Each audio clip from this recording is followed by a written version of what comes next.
7h11 sur Europe 1. Dimitri Pavlenko, vous recevez ce matin le directeur général de la Fondapol, Dominique Régnier. Bonjour Dominique Régnier. Bonjour Dimitri Pavlenko. Bienvenue sur Europe 1. Je rappelle, la Fondapol, la Fondation pour l'innovation politique. On parle de la fin de vie avec vous ce matin, Dominique. Le projet de loi visant à légaliser l'euthanasie et le suicide assisté revient aujourd'hui à l'Assemblée nationale après avoir été rejeté au Sénat la semaine dernière. Ce qui d'ailleurs illustre assez bien finalement les tensions éthiques et politiques sur cette mesure, la création d'un droit à l'aide à mourir, dont on entend pourtant depuis des années qu'elle est ce que les Français attendent. Alors récemment, vous avez publié à la Fondapol, Dominique Régnier, une étude sur ce qu'en pensent les Français avec OpinionWay de cette euthanasie. Et bien votre conclusion, elle dit exactement l'inverse. Vous nous dites non, les Français n'approuvent pas de légaliser l'euthanasie et le suicide assisté. Êtes-vous sûr de cette conclusion quand vous avez des sondages en face qui vous disent 92% des Français le souhaitent? Alors les sondages en face que l'on cite, ce sont toujours le même, qui posait une seule question. Je n'aurai pas le temps de développer le problème que pose cette question, mais c'est une question sans alternative. C'est-à-dire qu'on a demandé si on était d'accord pour accepter qu'une personne qui le demande elle-même soit euthanasiée parce qu'elle est dans une situation de grande maladie incurable, qu'elle souffre atrocement et que rien ne peut apaiser ses souffrances. Et donc là, on vous dit ensuite, est-ce que vous êtes d'accord pour lui dire qu'effectivement, elle sera euthanasiée? Donc c'est une question qui ne devrait pas avoir été posée, en fait. Elle ne correspond pas du tout aux méthodes rigoureuses de l'enquête d'opinion. Moi, j'ai interrogé 3000 personnes et puis j'ai posé des questions avec des alternatives. Parce qu'il y a le suicide assisté, il y a l'euthanasie, il y a les soins palliatifs. Et d'ailleurs, Dimitri Pavlenko, quand vous avez présenté le sujet, et a tout à fait raison, vous avez parlé de l'aide à mourir.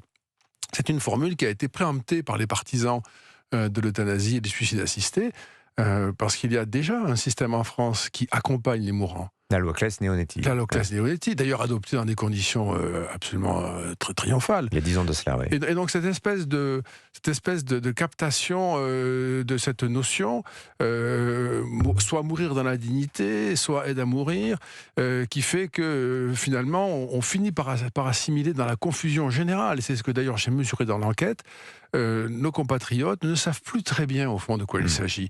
Et je précise à nos auditeurs que la proposition de loi n'énonce pas les mots. Il n'y a pas le mot euthanasie, il n'y a pas le mot suicide assisté. Oui. Vous avez noté maintenant que de plus en plus, moi quand j'en parle par exemple, on met les mots sur les choses. Après c'est vrai, c'est de contenter de l'étiquette de droit à l'aide à mourir, qui affadit considérablement, qui atténue considérablement l'enjeu du sujet. Qui atténue et qui vous dit c'est un droit que je demande pour moi. Si vous ne le voulez pas, je le comprends, mais ne m'empêchez pas de l'avoir. Et c'est là qu'il y a aussi je dirais, une incompréhension de la part de nous tous, qui est grave, puisque ce droit changerait tout pour tout le monde, pas simplement pour les personnes qui le demandent. Alors, ce qui est frappant quand on lit l'enquête, c'est que finalement, les réserves ou l'opposition à l'euthanasie se lèvent quand les gens prennent conscience du sujet, s'informent. Parce qu'il y a aussi un sujet d'information. Vous avez constaté que beaucoup de gens ne savaient pas vraiment de quoi il s'agissait. Mais est-ce que vous pouvez nous détailler un peu ces inquiétudes concernant l'euthanasie, voire ce rejet? Est-ce que c'est marqué politiquement? Est-ce qu'il y a des classes d'âge qui sont plus opposées que d'autres? Alors, en effet... D'ailleurs, c'était pour moi une vraie surprise, à dire la vérité. Les jeunes générations, moins de 35 ans, sont les plus opposées à cette proposition de loi. C'est même d'ailleurs impressionnant et d'une certaine manière assez beau de voir ça, que cette France nouvelle, à peu près les 2/3 des moins de 35 ans, sur toute une série d'items, rejettent très puissamment cette proposition de loi. Et pourquoi ? Je crois qu'ils redoutent beaucoup, enfin c'est ce que je mesure, il y a une forme de certitude là, ils redoutent beaucoup que les plus faibles soient plus exposés à cette loi si elle était adoptée. Et je suis sûr qu'ils ne connaissent pas, ces jeunes gens, qui ne connaissent pas les conditions dans lesquelles on euthanasie dans les pays qui ont légalisé, les 9 pays au monde qui ont légalisé l'euthanasie. Oui. Mais c'est exactement ce qu'il se passe. Et c'est comme s'ils avaient une espèce de prescience qui exposerait davantage les plus faibles. La loi, c'est une sorte de pied dans la porte qui ne pourrait que s'ouvrir toujours plus, finalement. C'est le cas. Ça ne fait que s'étendre ensuite à des pathologies psychiques, et non pas simplement physiques, et même à des formes de dépression. Enfin, tout est ensuite, le contrôle est perdu. Et politiquement, alors, vous voyez... Politiquement, ce qui est absolument étonnant, ce serait même, si le sujet n'était pas dramatique, ce serait même presque amusant, il n'y a aucune famille politique qui est favorable à cette proposition de loi. Ah oui. Même pas chez Renaissance. Même pas chez Renaissance. Et les plus opposés, c'est une espèce de droite-gauche mélangée. Reconquête, ils sont très opposés, mais la France Insoumise, très opposée, le Parti communiste, les LR, pour la très question opposés. sociale, justement. Hein.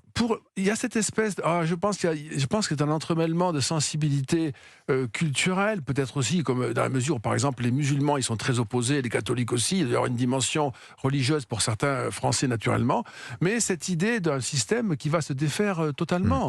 Vous rappelez aussi que cette loi, si elle est adoptée, elle aura des conséquences très concrètes sur le tissu social. Ce qui s'est passé, d'ailleurs, cette loi française, vous la situez où par rapport à ce qui se voit dans les 9 pays qui ont légalisé l'euthanasie?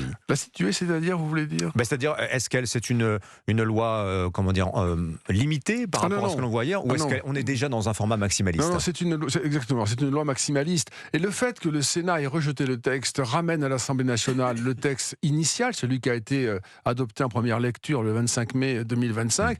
C'est un texte qu'on peut dire radical. Par exemple, les pharmaciens n'auront pas la clause de conscience, ils ne pourront pas refuser de vendre la substance mortelle qu'on viendra chercher pour administrer l'injection létale. Donc les médecins, ça va être compliqué. La loi veut demander aux médecins et aux pharmaciens de fouler aux pieds le serment qu'ils ont pris. Donc c'est une loi étrange de ce point de vue-là.